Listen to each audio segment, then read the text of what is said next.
మా latest videos కోసం మా ఈ తెలుగు న్యూస్ ఛానల్ సబ్స్క్రైబ్ చేసి గంట సింబల్ యాక్టివేట్ చేసుకోండి. రేపు మంగళవారం రాత్రికి ఒక నిమ్మకాయతో ఇలా చేసి రోడ్డు మీద పడేయండి. 90 నిమిషాల్లో కష్టాలు పోయి కోరుకున్నంత ధనం కాళ్ళ దగ్గరకు వచ్చి పడుతుంది. అష్ట ఐశ్వర్యాలు సిద్ధిస్తాయి. ఎందుకంటే నిమ్మకాయను కేవలం ఒక సాధారణ పండుగ మాత్రమే మనం చూడలేము. దానిలో ప్రకృతి ప్రసాదించిన అద్భుతమైన దైవిక శక్తి దాగి ఉంది. పురాతన కాలం నుండి మన పెద్దలు, పండితులు నిమ్మకాయను చెడు దృష్టిని తొలగించడానికి, ఇంట్లో ఉన్న నెగిటివ్ ఎనర్జీని పారద్రోలడానికి మరియు అనేక రకాల తాంత్రిక, మాంత్రిక మరియు వాస్తు పరిహారాలలో ఉపయోగిస్తూ వస్తున్నారు. నిమ్మకాయలో ఉండే ఒక అత్యంత ప్రత్యేకమైన మరియు ఆశ్చర్యకరమైన గుణం ఏమిటంటే అది తన చుట్టూ ఉన్న పరిసరాలలోని ప్రతికూల శక్తులను తనలోకి ఇట్టే లాక్కుంటుంది. మనకి తెలియకుండా మన చుట్టూ ఆవరించి ఉన్న దుష్ట శక్తులను, నరఘోషను పీల్చుకునే శక్తి నిమ్మకాయకు పుష్కలంగా ఉంది.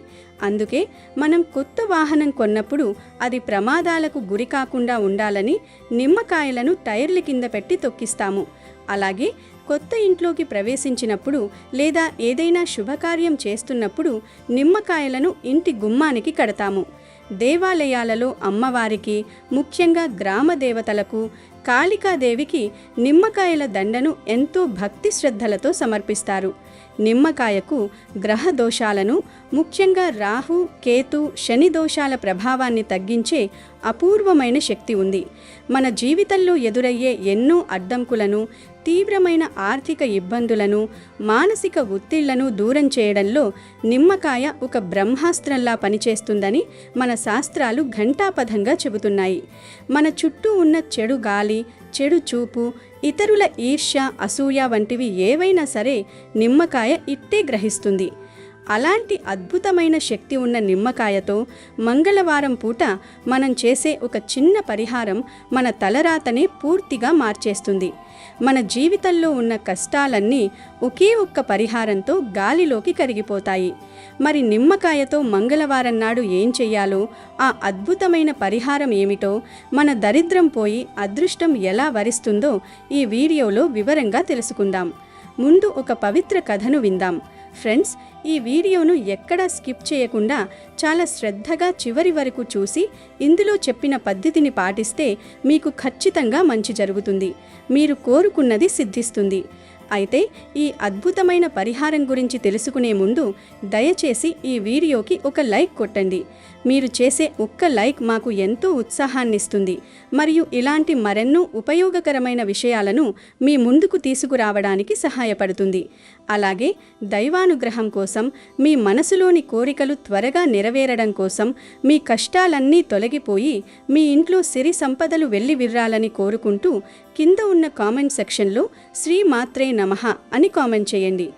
ఒకసారి భూలోకంలో ఒక కుక్క మరణించిన తరువాత ఆ కుక్క నేరుగా యమలోకానికి వెళ్ళి యమధర్మరాజు ముందు నిలబడింది.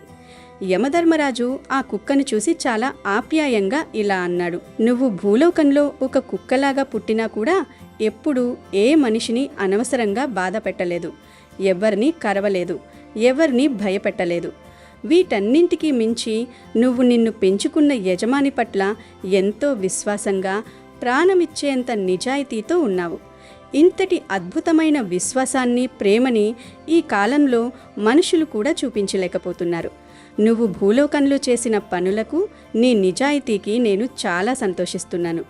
ఎవరైతే అంతటి విశ్వాసంతో, ధర్మంగా ఉంటారో వారు నాకు అత్యంత ప్రియమైన వారు అవుతారు. అందుకే నాకేమనిపిస్తుందంటే నీకు ఇంకొక గొప్ప అవకాశాన్ని ఇవ్వాలి అని ఉంది. నిన్ను మళ్ళీ భూలోకానికి పంపిస్తాను.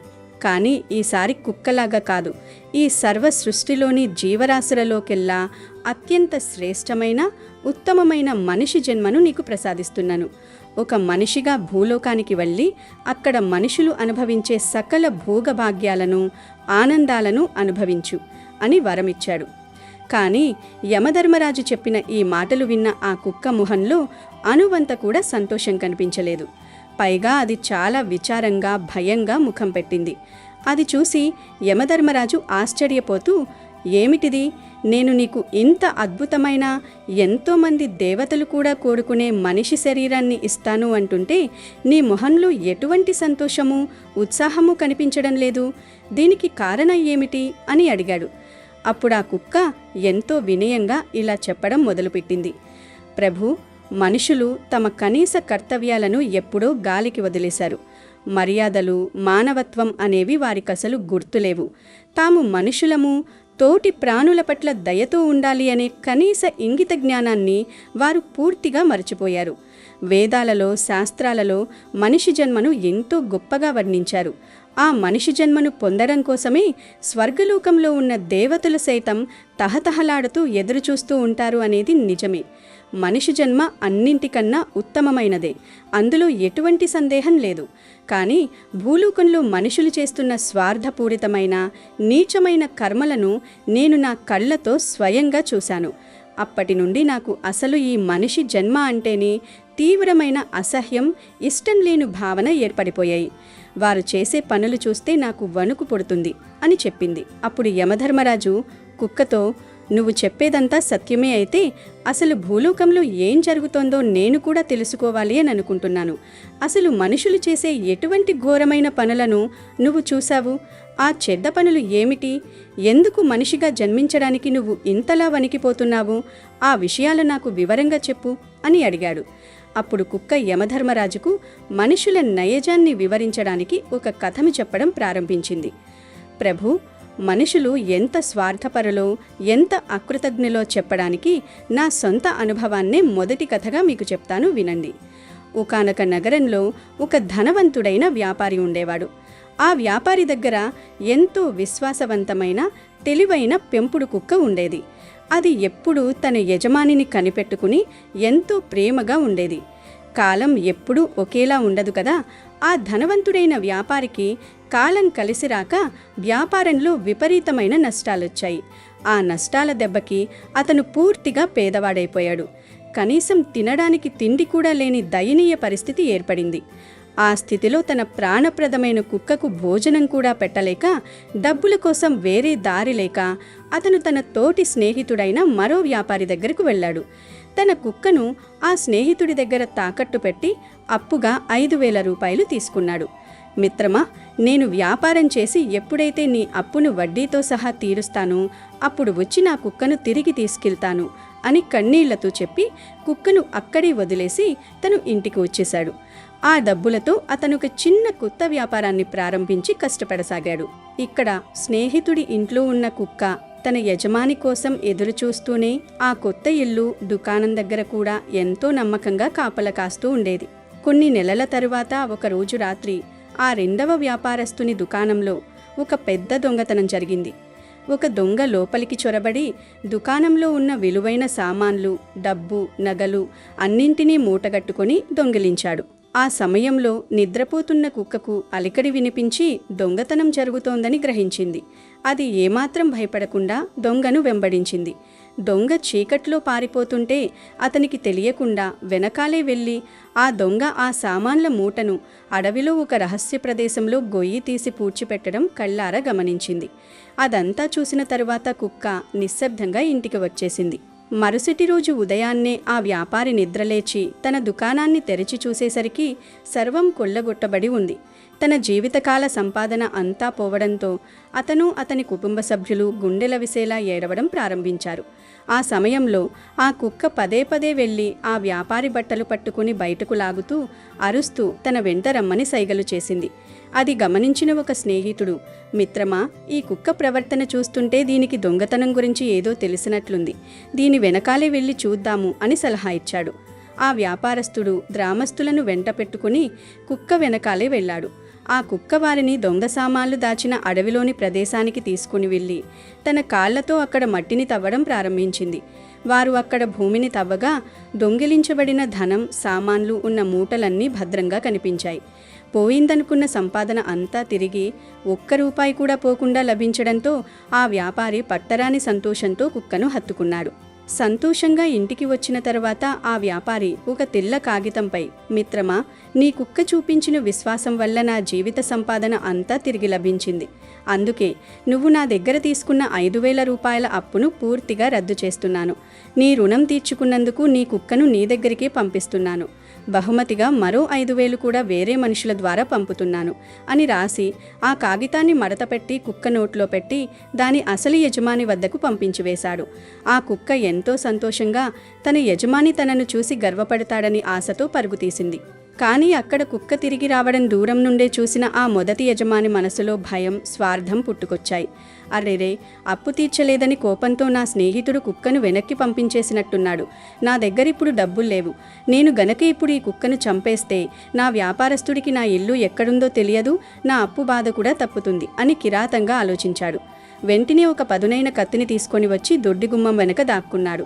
తన యజమానిని చూసి ఎంతో ప్రేమతో తోక ఊపుకుంటూ పరిగెత్తుకుంటూ వచ్చిన ఆ కుక్క దగ్గరకు రాగానే ఏమాత్రం కనికరం లేకుండా ఆ కత్తితో కుక్క తలను ఉక్కవేటుతో నరికేశాడు. ఆ కుక్క అక్కడికక్కడి నెత్తురి మడుగులో ప్రాణాలు విడిచింది. కుక్క చనిపోయిన తర్వాత దాని నోటి నుండి ఆ కాగితం కింద పడింది. ఆ యజమాని ఆ కాగితాన్ని తెరచి చదవగా అసలు నిజం తన అప్పు మాఫీ అయిన విషయం తెలిసింది. తనను ఎంతగానో ప్రేమించిన, తన అప్పులు తీర్చిన నోరులేని మూగజీవాన్ని కేవలం డబ్బు మీదున్న పిచ్చి ఆశతో చంపుకున్నానని గ్రహించి ఆ వ్యాపారస్తుడు తల పట్టుకుని కుప్పకూలిపోయి జీవితాంతం తీరని క్షోభ అనుభవించాడు. ఇలా ఈ కథను చెప్పి కుక్క యమధర్మరాజుతో, చూసారా యమధర్మరాజా, నేను ఎందుకు మనిషి జాతిని అసహించుకుంటున్నాను?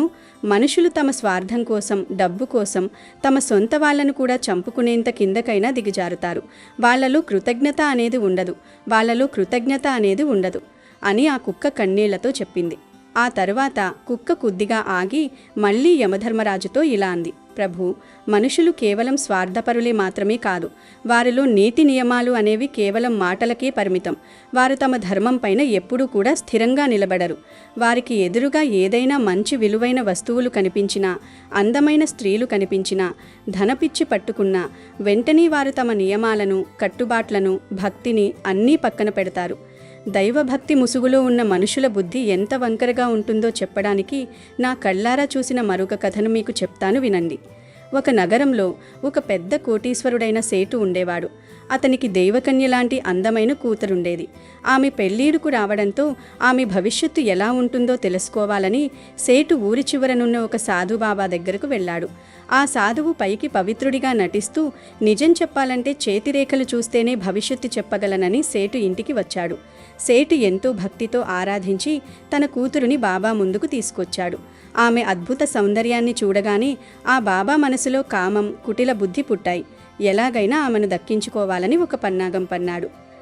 బాబా ఒక్కసారిగా గట్టిగా ఏడవడం ప్రారంభించి, నీ కూతురు సాక్షాత్తు ఒక మహమ్మారి. ఈమె వల్ల నీ వంశం నాశనమై నీ ప్రాణాలకే ముప్పు వస్తుంది అని సేటును భయపెట్టాడు. ప్రాణభయంతో వణికిపోయిన సేటు దీనికి పరిహారం అడగదా, ఈమెను ఒక పెద్ద చెక్క పెట్టెలో బంధించి దానిపై దీపం పెట్టి నదిలో వదిలేయి. ఆ పెట్టెను ఎవరైతే తెరుస్తారో ఆ శాపం వాళ్ళకి తగులుతుంది అని అబద్ధం చెప్పి బాబా ఆశ్రమానికి వెళ్ళిపోయాడు. తన పథకం ప్రకారం నదిలో కొట్టుకు వచ్చే ఆ పెట్టెను పట్టుకొని అందమైన అమ్మాయిని తన సొంతం చేసుకోవాలని బాబా తన శిష్యులను నది ఒడ్డున కాపు ఉంచాడు. సేటు ఏడుస్తూనే తన కూతుర్ని పెట్టెలో పెట్టి నదిలో వదిలేశాడు. కానీ విధిరాత మరోలా ఉంది. పొరుగు రాజ్యపు రాజకుమారుడు వేటకు వచ్చి నదిలో దీపం వెలుగుతూ వస్తున్న పెట్టెను చూసి సైనికులతో బయటకు తీయించాడు. పెట్టె తెరవగా అందులో ఉన్న అందమైన అమ్మాయిని చూసి ఎవరో కుట్ర చేశారని గ్రహించాడు. ఆమెకు స్పృహ తెప్పించి జరిగిన వృత్తాంతం తెలుసుకొని ఆమెను పెళ్లి చేసుకుంటానని మాట ఇచ్చాడు. ఆ తర్వాత రాజకుమారుడు తాను వేటాడిన ఒక క్రూరమైన అడవి పందిని ఆ పెట్టెలో బంధించి మళ్లీ దీపం వెలిగించి నదిలో వదిలేశాడు. కొంత దూరం వెళ్ళాక సాధుబాబా శిష్యులు ఆ పెట్టెను పట్టుకొని బాబా కుటీరంలో పెట్టారు. బాబా శిష్యులతో, నేను లోపల ఏకాంతంగా పూజ చేస్తాను. నేను ఎంత భయంకరంగా అరిచినా, ప్రాణాలు పోతున్నాయని కేకలు వేసినా తలుపులు అస్సలు తీయవద్దు అని ఖచ్చితంగా ఆదేశించి బయట నుండి గడియ పెట్టించి లోపలికి వెళ్ళాడు. ఎంతో ఆత్రంగా బాబా పెట్టె తెరవగా అందులో నుండి కరుకు కూరల అడవి పంది ఒక్కసారిగా బయటకు వచ్చి అతనిపై దాడి చేసింది. బాబా భయంతో నన్ను పంది చంపేస్తోంది, తలుపులు తీయండి అని గట్టిగా అరిచాడు. కానీ బయట ఉన్న శిష్యులు అది గురువుగారి మంత్రసాధన అనుకుని తలుపులు తీయలేదు. లోపల ఆ పంది బాబాని కుమ్మి కురికి కిరాతకంగా చంపేసింది. కాసేపటికి శబ్దాలాగిపోవడంతో శిష్యులు తలుపు తీసి చూడగా బాబా రక్తపు మడుగులో విగతిజీవిగా పడి ఉన్నాడు. దురాశ కామంతో పన్నగం పన్నిన కామాంధుడికి తగిన శాస్తి జరిగింది.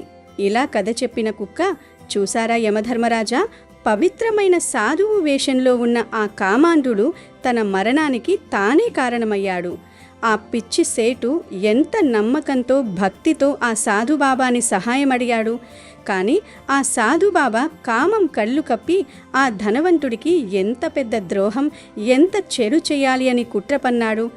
దైవభక్తి ముసుగులో మనుషులు చేసే ఈ కామక్రీడలు మోసాలు చూస్తుంటే ఈ మానవ శరీరాన్ని ధరించడానికి నాకు అస్సలు ఇష్టం లేదు అని కుక్క ఎంతో కోపంగా చెప్పింది. ఆ కుక్క చెప్పిన కథలన్నీ విన్న తర్వాత కుక్క చెప్పిన మాటలు నిజమైనని యమధర్మరాజుకు అర్థమైంది. కానీ సృష్టిలో మనుషులందరూ ఒకేలా ఉండరని, వాళ్లలో కూడా దైవాంశ సంభువులైన మంచివారుంటాలని కుక్కకు తెలియచెప్పాలని యమధర్మరాజు నిర్ణయించుకున్నాడు. అప్పుడు యమధర్మరాజు చిరునవ్వు నవ్వి ఆ కుక్కతో ఇలా అంటున్నాడు, నువ్వు చెప్పిందంతా ముమ్మాటికి సత్యమే. మనుషుల్లో చాలామంది కోరికలకు, స్వార్థానికి బానిసలైపోయారు. కానీ అందరి మనుషులు ఎప్పుడూ ఒకేలా ఉండరు. వారిలో ఎంతో దయ, జాలి, ఎదుటివారి కష్టాన్ని చూసి చెలించే మంచి మనుషులు కూడా ఎంతోమంది ఉన్నారు. నువ్వు ప్రపంచంలోని ఒకవైపుని చూశావు. ఇప్పుడు నేను మనుషుల మంచి మనసు గురించి ఒక చిన్న కథను చెప్తాను, శ్రద్ధలా విను అని యమధర్మరాజు కుక్కకు ఒక కథను చెప్పడం ప్రారంభించాడు. పూర్వం ఒకానొక విశాలమైన రాజ్యంలో ఒక మహాబలవంతుడు, ధర్మప్రభువు, దయాహృదయుడైన ఒక రాజుగారుండేవారు.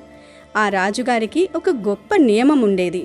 ఆయన ప్రతిరోజు ఉదయాన్నే సూర్యోదయానికి ముందే లేచి స్నానాదులు ముగించుకుని తన రాజభవనం బయట వరుసలో నిలబడిన పేదవాళ్లకి, అభాగ్యులకి తన స్వహస్తాలతో కొంత బంగారాన్ని, ధనాన్ని ఉచితంగా పంచుతూ ఉండేవారు. ఆ రాజ్యంలోని ఎంతోమంది బీదవారు వచ్చి ఆ బంగారాన్ని తీసుకుని వెళ్ళి వాటితో తమకు కావలసిన భోజనాన్ని, బట్టలని కొనుక్కుంటూ రాజుగారిని వేనోళ్ల దీవిస్తూ సుఖంగా ఉండేవారు. ఆ విధంగా రాజు దానధర్మాలు చేస్తూ ఎంతో పుణ్యం మూటగట్టుకున్నారు. ఒకరోజు అర్ధరాత్రి పూట ఒక పేద రైతు రాజభవనం దగ్గరికి రహస్యంగా వచ్చాడు. ఆ రైతు మనసులో ఇలా అనుకున్నాడు, నేను ప్రతిరోజు ఉదయం వచ్చేసరికి ఇక్కడ పెద్ద వరుస ఉంటుంది. నాకు ఎప్పుడూ చివర్లో కొద్దిపాటి ధనమే దక్కుతుంది. అందుకే ఈ రోజు రాత్రే వచ్చి నేను ఉదయం వరకు ఇక్కడే కూర్చుని ఉన్నట్లయితే రాజుగారు రాగానే అందరికంటే మొదటివాడిగా నిలబడవచ్చు. అప్పుడు రాజుగారు నాకే మొదటిగా బంగారాన్ని ఇస్తారు. దానం మొదట్లో ఎప్పుడూ ఎక్కువగా ఇస్తారు కాబట్టి నాతో పాటు ఎక్కువ బంగారాన్ని తీసుకుని వెళ్ళవచ్చు. అప్పుడు ఒకేసారి నా ఈ దరిద్రం, పేదరికం అంతా కూడా శాశ్వతంగా తొలగిపోతుంది కదా అని ఆశపడ్డాడు. తను ఎవరికీ కనపడకుండా ఆ మహల్ ప్రధాన ద్వారం తలుపు పక్కనే మూలగా నక్కి కూర్చుని ఉన్నాడు. కానీ విధి వైపరీత్యం కొద్దీ అదే సమయంలో భవనంపైన పహారా కాస్తున్న రాజుగారి భటులు ఆ రైతును చీకట్లో దూరం నుండి గమనించారు. ఆ రైతు నక్కి నక్కి కూర్చుని ఉండడం చూసి వాడెవడో పెద్ద దొంగలాగా ఉన్నాడు అని భ్రమపడ్డారు. వాడు రాజుగారి మహల్లో ఆ రాత్రి దొంగతనం చేయడానికి వచ్చినట్లుగా ఉన్నాడు అని అనుకుని వెంటనే సైనికులు వెళ్లి ఆ రైతును బంధించి లాక్కుని వెళ్లి కారాగారంలో పడేశారు. పాపం ఆ రైతుకి ఏం జరుగుతుందో అర్థం కాలేదు. మరుసటి రోజు ఉదయాన్నే రాజుగారు నిద్రలేవగానే సైనికాధికారి వచ్చి రాజుగారితో, ప్రభు, నిన్న రాత్రి మన భవనంలో దొంగతనం చేయడానికి ఒక దొంగ వచ్చాడు. వాడిని పట్టుకుని బంధించాము అని విషయం మొత్తం చెప్పారు. దానికి రాజుగారు ఆశ్చర్యపోయి స్వయంగా కారాగారంలో ఉన్న ఆ రైతు దగ్గరికి వెళ్లి అసలు విషయం ఏమిటి అని దయతో అడిగారు. రాజుగారు ఇలా అడుగుతున్నారు, పోయి నా రాజ్యంలో ఎవరికీ ఏ కష్టం రాకుండా చూసుకుంటున్నాను కదా, మరి నువ్వు నా మహల్లో దొంగతనం చేయడానికి ఎందుకు సాహసించావు? నీకేమైనా డబ్బు అవసరముంటే పొద్దున్నే నన్ను అడిగి ఉంటే నేను కాదనకుండా నీకు బంగారాన్ని ఇచ్చేవాణ్ణి కదా. ఆ బంగారంతో నువ్వు నీకు కావాల్సిన ఆహారాన్ని, బట్టల్ని సంతోషంగా కొనుక్కోవచ్చు కదా. ప్రాణాల మీదకు తెచ్చుకుని ఈ దొంగతనం ఎందుకు చేయాలి అని అనుకున్నావు? అని ప్రేమగా అడిగారు. రాజుగారు ఆప్యాయంగా అడిగిన మాటలు విని ఆ రైతు కన్నీళ్లు పెట్టుకుంటూ ఇలా అంటున్నాడు, మహారాజా, నా ప్రాణం పోయినా నేను దొంగను కాను. నేనొక సామాన్యమైన రైతుని. విధి వకరించి చాలా భయంకరమైన పేదరికాన్ని అనుభవిస్తున్నాను. నాకిప్పుడు నా కుటుంబాన్ని పోషించడానికి ఎవరో ఒకరి ఆర్థిక సహాయం చాలా అవసరము. నేను ఒకానొకప్పుడు ఊర్లో చాలా పెద్ద రైతుని.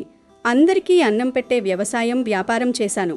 నా దగ్గర ఉన్నప్పుడు ఎన్నో దానాలు పుణ్యాలు చేశాను. కానీ ప్రకృతి కన్నెర్ర చేయడం వల్ల పంటలు పోయి అనుకోకుండా ఈ దయనీయ పరిస్థితి వచ్చింది.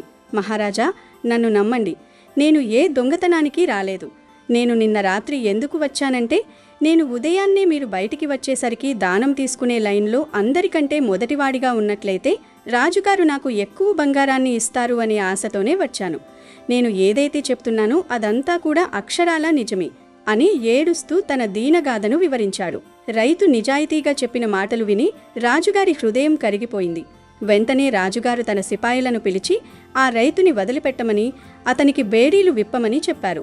ఆ రైతు పట్ల ఎంతో సానుభూతి చూపిస్తూ రాజుగారు స్వయంగా ఆ రైతుకి 10 బంగారు నాణాలను కానుకగా ఇచ్చారు. తన పోగొట్టుకున్న జీవితాన్ని తిరిగి నిర్మించుకుని మంచిగా బ్రతకడానికి ఆ 10 బంగారు నాణాలను ఇచ్చి పంపించారు. ఆ రైతు రాజుగారి దయాగుడానికి పాదాభివందనం చేసి కృతజ్ఞతలు తెలిపి ఆ బంగారు నాణాలను తీసుకుని మహల్ నుండి వెళ్ళిపోయాడు. కానీ ఆశ్చర్యంగా ఆ రైతు ఆ 10 బంగారు నాణాలతో తృప్తి చెంది తన ఊరికి వెళ్ళిపోలేదు. తను ప్రతిరోజు రాత్రి చీకటి పడగానే మహల్ దగ్గరికి వచ్చి ఎవరికీ కనపడకుండా పడుకుని ఉదయం ఎప్పుడవుతుందా అని ఎదురుచూస్తూ ఉండేవాడు. ప్రతిరోజు ఉదయం రాజు దానం చేయడానికి రాగానే అందరికంటే ముందు వరుసలో నిలబడి ఉండేవాడు.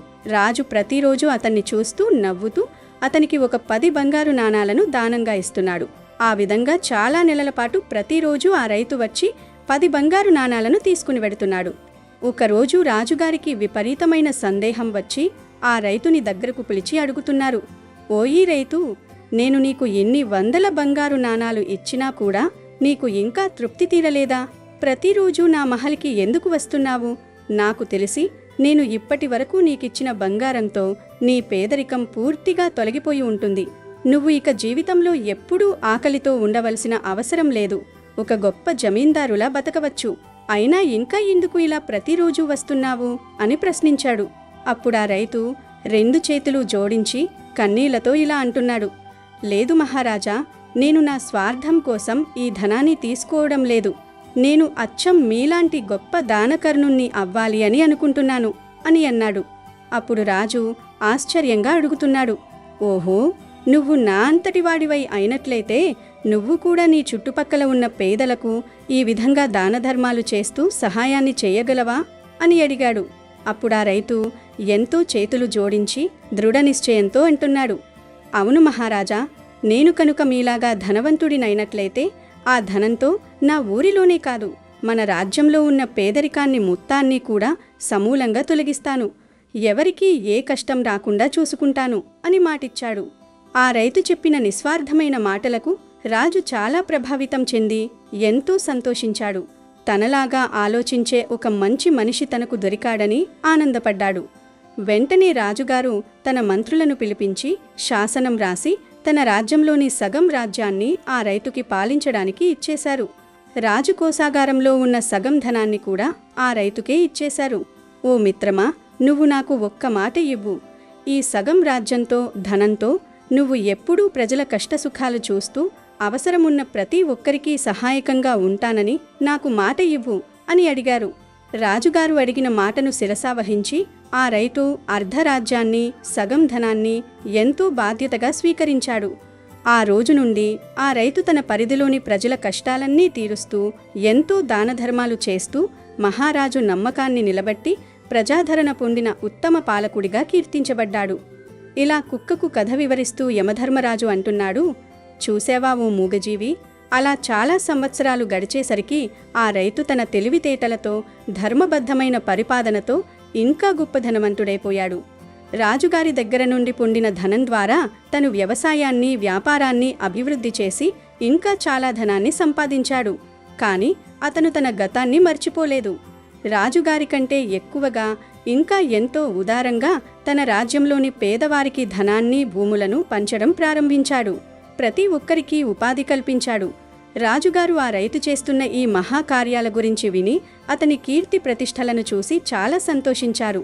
తన మనసులో ఇలా అనుకున్నాడు, తనకి కూడా నాలాగే ఎదుటి వాళ్ళకి సహాయం చేయడంలోనే ఈ జీవితంలో నిజమైన సంతోషం దాగి ఉందన్న విషయం బాగా అర్థం చేసుకున్నాడు. అందుకే కదా కష్టపడి సంపాదించిన ధనాన్ని అవసరమైన వారికి ఇంత ఉదారంగా పంచుతున్నాడు అని మురిసిపోయాడు.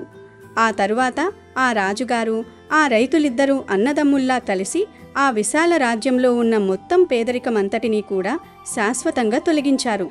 ఆ రాజ్యంలోని ప్రజలందరూ కూడా కరువు కాటకాలు లేకుండా చాలా సంతోషంగా జీవిస్తూ ఉన్నారు. చూసావా కుక్క, ఈ విధంగా ఈ ప్రపంచంలో కేవలం స్వార్థపరులు మాత్రమే కాదు, ఇతరుల కోసం ప్రాణాలిచ్చే మంచివాళ్లు కూడా ఉన్నారు. నువ్వు భూలోకంలో కేవలం చెడ్డవాళ్లను మాత్రమే చూసి ఈ విధంగా ప్రపంచమంతా చెడ్డది అని మాట్లాడుతూ ఉన్నావు. ఎవరు ఎటువంటి కర్మలను చేస్తారో వాళ్ల మనసు ఎలా ఉంటుందో దాని ఆధారంగానే వారికి ఈ సృష్టిలో ఫలితాలు అనేవి లభిస్తాయి అని యమధర్మరాజు మనుషుల గురించి గొప్పగా చెప్పాడు. కనుక ఓ శ్వానమా, మనుషులు స్వార్థపరులే అయినా వాళ్లల్లో కూడా తమ తప్పులను తెలుసుకుని ప్రకృతితో మమేకమై జీవించే గొప్ప జ్ఞానం దాగి ఉంది. వారి చేతుల్లోనే సృష్టిని కాపాడే శక్తి ఉంది. అందరూ ఒకేలా ఉండరు అని యముడు కుక్కకు వివరంగా చెప్పాడు. ఈ విధంగా యమధర్మరాజు చెప్పిన జ్ఞానబోధ, సృష్టి ధర్మం విన్న తరువాత ఆ కుక్క యొక్క మనసులోని భయాలన్నీ తొలగిపోయాయి. యమధర్మరాజు మాటలకు కుక్క చాలా ప్రసన్నతను చెందింది. మనుషుల గురించి తనకున్న ద్వేషాన్ని వదిలేసింది. అప్పుడు యమధర్మరాజు చిరునవ్వుతో, నీ నిజాయితీకి, ఇప్పుడు నువ్వు పొందిన ఈ అద్భుతమైన జ్ఞానానికి మెచ్చి నేను నీకు భూలోకంలో మానవ జన్మ కన్నా కూడా గొప్పదైన అత్యంత దివ్యమైన దేవతా రూపాన్ని ప్రసాదిస్తున్నాను. నువ్వు స్వర్గంలో దేవతలలో ఒకటిగా ఉంటూ సకల ఆనందాలను అనుభవించు అని వరమిచ్చాడు. ఆ విధంగా యమధర్మరాజు ఆశీస్సులతో ఆ కుక్క ఒక తేజోవంతమైన దేవతగా మారి అక్కడి నుండి నేరుగా ఆనందదాయకమైన స్వర్గలోకానికి వెళ్ళిపోయింది. ఇక ఏమాత్రం ఆలస్యం చేయకుండా నేరుగా వీడియోలోకి వస్తే, మనం నిత్యం ఎదుర్కొంటున్న ఆర్థిక సమస్యలు, అప్పుల బాధలు, కుటుంబ కలహాలు, వ్యాపారంలో నష్టాలు, ఉద్యోగంలో ఇబ్బందులు, ఇలాంటివన్నీ ఒక్క రోజులో మాయం కావాలంటే ఒక అద్భుతమైన మరియు నిరూపితమైన పరిహారం మన పెద్దలు చెప్పారు. అదేమిటంటే, రేపు అనగా మంగళవారం రాత్రిపూట మీరు ఎటువంటి మచ్చలు లేని అందంగా పసుపు రంగులో ఉన్న ఒక మంచి నిమ్మకాయను తీసుకోవాలి. మంగళవారం అనేది కుజగ్రహానికి, ఆంజనేయ స్వామికి, అలాగే పార్వతీదేవికి ఎంతో ప్రీతికరమైన అత్యంత శక్తివంతమైన రోజు. ఈ రోజున చేసే ఏ దైవిక పరిహారమైనా వెంటనే 100% ఫలితాన్ని ఇస్తుంది. అందులోనూ రాత్రిపూట వాతావరణం అంతా ప్రశాంతంగా ఉన్న సమయంలో ఈ పరిహారం చేస్తే దాని శక్తి అనేక రెట్లు పెరుగుతుంది. ఎందుకంటే ఆ సమయంలో మన ఏకాగ్రత ఎక్కువగా ఉంటుంది మరియు విశ్వం నుండి వచ్చే శక్తులు మన సంకల్పానికి పూర్తిగా తోడవుతాయి. కాబట్టి ఈ మంగళవారం రాత్రి భోజనం చేసిన తర్వాత లేదా నిద్రపోయే ముందు ప్రశాంతమైన సమయంలో ఒక నిమ్మకాయను శుభ్రంగా కడిగి మీ చేతిలోకి తీసుకోండి. ఇప్పుడు ఆ నిమ్మకాయ మీద కాటుకతో గాని లేదా ఇంట్లో ఉన్న ఏదైనా రంగు స్కెచ్ పెన్తో గాని 777 అనే నంబర్ను చాలా స్పష్టంగా రాయాలి. మీ ఇంట్లో వాడే సాధారణ కాటుక అయినా పర్వాలేదు, లేదా పిల్లలు చదువుకోవడానికి వాడే స్కెచ్ పెన్ అయినా పర్వాలేదు, ఆ నిమ్మకాయ మీద 777 అని రాయాలి. ఎందుకు ఈ నంబర్ రాయాలి అనే సందేహం మీకు ఖచ్చితంగా రావచ్చు. ఈ 777 అనే నంబర్కు మన కష్టాలను సమూలంగా తొలగించి మన జీవితాన్ని అద్భుతంగా ఊహించని విధంగా మార్చేసే అనంతమైన దైవిక శక్తి ఉంది. సంఖ్యాశాస్త్రం అంటే న్యూమరాలజీ ప్రకారం మరియు ఏంజల్ నంబర్స్ శాస్త్రం ప్రకారం 777 అనేది చాలా పవిత్రమైన అదృష్టకరమైన సంఖ్య. ఇది సాక్షాత్తు దైవానుగ్రహానికి, ఆధ్యాత్మిక ఉన్నతికి మరియు మన దగ్గరకు రాబోయే ఊహించని భారీ ధన లాభానికి ప్రతీకగా పరిగణించబడుతుంది. ఈ నంబర్ను మనం ఆ నిమ్మకాయ మీద రాసినప్పుడు మనకు తెలియకుండానే విశ్వంతో మనకు ఒక బలమైన కనెక్షన్ ఏర్పడుతుంది. మన చుట్టూ ఉన్న నెగిటివ్ ఎనర్జీ మొత్తం బద్దలైపోయి పాజిటివ్ ఎనర్జీ మన వైపు ఆకర్షించబడుతుంది. మన ఇంటికి పట్టిన దరిద్ర దేవత వెంటనే పారిపోతుంది. అంతటి విశిష్టమైన శక్తి ఈ 777 అనే నంబర్కు ఉంది. కాబట్టి ఆ నిమ్మకాయ మీద ఎంతో శ్రద్ధతో ఆ నంబర్ను రాయండి. నిమ్మకాయ మీద నంబర్ రాసిన తర్వాత ఆ నిమ్మకాయను మీ కుడి చేతిలో గట్టిగా పట్టుకోండి. మీ కళ్ళు మూసుకొని ఏకాగ్రతతో మీ మనసులో ఉన్న బలమైన కోరికను ఆ నిమ్మకాయకు చెప్పుకోండి. నా అప్పులన్నీ వెంటనే తీరిపోవాలి, లేదా నాకు మంచి ఉద్యోగం తొందరగా రావాలి, నా వ్యాపారంలో విపరీతమైన లాభాలు రావాలి, నేను కోరుకున్నంత ధనం నా వద్దకు వచ్చి పడాలి అని మీకు ఏ కోరికైతే బలంగా ఉందో ఆ కోరికను అత్యంత స్పష్టంగా మనస్ఫూర్తిగా ఆ నిమ్మకాయకు చెప్పుకోండి. మీ కష్టాలన్నీ ఆ నిమ్మకాయతో పాటు వెళ్ళిపోవాలని మనస్ఫూర్తిగా ప్రార్థించండి. తర్వాత ఒక చిన్న మేకు అంటే ఇనుప మేకు తీసుకోండి. ఆ మేకును మీరు నంబర్ రాసిన నిమ్మకాయకు నెమ్మదిగా లోపలికి గుచ్చండి. ఇనుము అనేది శని భగవానుడికి మరియు మన చెడు కర్మల విముక్తికి ప్రతీక. ఆ మేకును గుచ్చడం ద్వారా మన జీవితంలో ఉన్న అడ్డంకులన్నీ దెబ్బతో తొలగిపోతాయి అని అర్థం. మేకు గుచ్చిన తర్వాత మరొక్కసారి మీ కళ్ళు మూసుకొని మీ మనసులోని కోరికను, మీ బాధలను ఆ నిమ్మకాయకు చెప్పుకోండి. మీ కష్టాలన్నీ, మీకున్న దరిద్రం అంతా ఆ నిమ్మకాయ పూర్తిగా గ్రహించినట్లుగా భావించండి. ఇప్పుడు ఆ నిమ్మకాయతో మీకు మీరే తల చుట్టూ 3 సార్లు కుడివైపు నుండి ఎడమవైపుకు, అలాగే నిలువుగా పైనుండి కిందకు 3 సార్లు దిష్టి తీసుకోండి. ఇలా మీకు మీరే దిష్టి తీసుకోవడం వల్ల మీ శరీరంలో దాగి ఉన్న రుగ్మతలు, మీ చుట్టూ ఉన్న నరదృష్టి, నరఘోష, శత్రువుల ఈర్ష్య, అసూయ మరియు ఎన్నో జన్మల దరిద్రం అన్నీ ఆ నిమ్మకాయలోకి పూర్తిగా లాగబడతాయి. ఇలా దిష్టి తీసుకున్న వెంటనే ఆ నిమ్మకాయను ఇంటి లోపల ఎక్కడా పెట్టకుండా నేరుగా బయటకు తీసుకువెళ్ళి రోడ్డు మీద పడేయండి. వీలైతే 4 రోడ్ల కూడలిలో పడేయడం ఇంకా మంచిది. ఆ నిమ్మకాయను రోడ్డు మీద పడేసిన తర్వాత పొరపాటున కూడా వెనక్కి తిరిగి చూడకుండా నేరుగా మీ ఇంటికి వచ్చేయండి. ఇంటికి రాగానే కాళ్ళు చేతులు శుభ్రంగా కడుక్కొని కొద్దిగా నీళ్లు తలపై చల్లుకోండి. అంతే, మీరు చేయవలసిన పని పూర్తయింది. ఈ చిన్న పరిహారం మీ జీవితంలో ఎంతటి పెను మార్పును తీసుకువస్తుందో చూసి మీరే ఆశ్చర్యపోతారు. ఖచ్చితంగా 90 నిమిషాలలో మీరు కోరుకున్న మార్పు మీ దైనందిన జీవితంలో ప్రారంభమవ్వడం మీరు గమనిస్తారు. ఈ పరిహారం చేసిన తరువాత మీలో ఒక కొత్త ఉత్తేజం, ఒక తెలియని పాజిటివ్ ఎనర్జీ వస్తుంది. ఇలా చేస్తే ఎలాంటి కష్టాలైనా సరే, ఎంతటి దురదృష్టమైనా సరే, ఏళ్ల తరబడి మిమ్మల్ని పట్టి పీడిస్తున్న దరిద్రమైనా సరే ఇట్టే పటాపంచలైపోతాయి. దైవానుగ్రహంతో మీ కర్మ ఫలాలు శుద్ధి అయ్యి మీరు మనస్ఫూర్తిగా కోరుకున్నంత ధనం మీ కాళ్ల దగ్గరకు వచ్చి పడుతుంది. అష్టలక్ష్మి కటాక్షం మీకు కలుగుతుంది.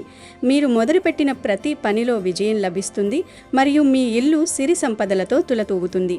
కాబట్టి ఎంతో పవిత్రమైన ఈ మంగళవారం రాత్రిపూట పూర్తి నమ్మకంతో, దైవ భక్తితో ఈ పరిహారాన్ని చేసి అద్భుతమైన ఫలితాలను మీ సొంతం చేసుకోండి. వీడియో నచ్చితే లైక్ చేయండి, షేర్ చేయండి, బట్ సబ్స్క్రైబ్ చేసుకోవడం మర్చిపోవద్దు.